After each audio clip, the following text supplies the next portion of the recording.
Smart મીટરને લઈને જે કકરાટ શરૂ થયો હતો તે રૂકવાનું નામ નથી લઈ રહ્યો।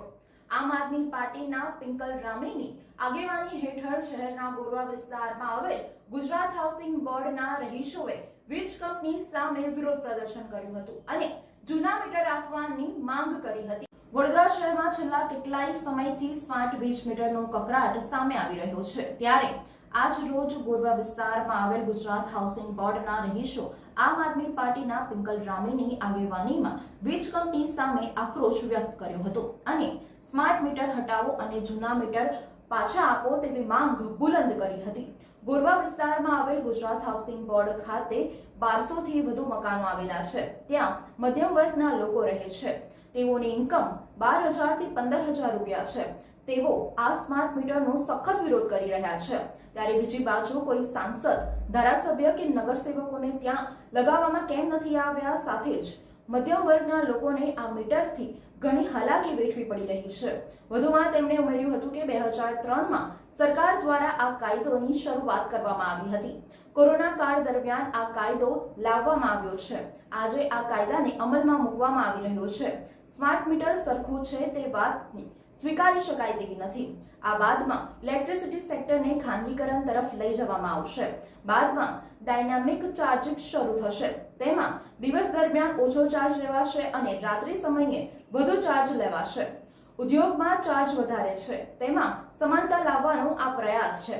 તેમના વિરોધમાં આજે ગોરવા વિસ્તારમાં આવેલ ગુજરાત હાઉસિંગ બોર્ડ ખાતે ભેગા થઈને સ્માર્ટ વીજ મીટરનો સખત વિરોધ કર્યો હતો અને સ્માર્ટ મીટરના બદલે જૂના મીટર લગાવવાની માંગ કરી હતી।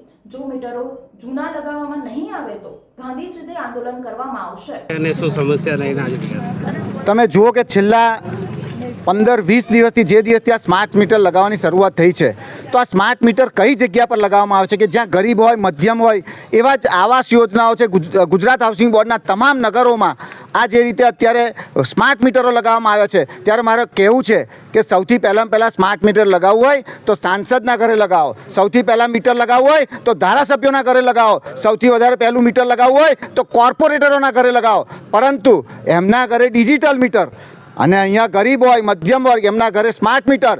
આજે તમે જુઓ કે આ મધ્યમ વર્ગનો વિસ્તાર છે, અહીંયા 1200થી પણ વધારે હાઉસિંગ બોર્ડના મકાનો આવેલા છે।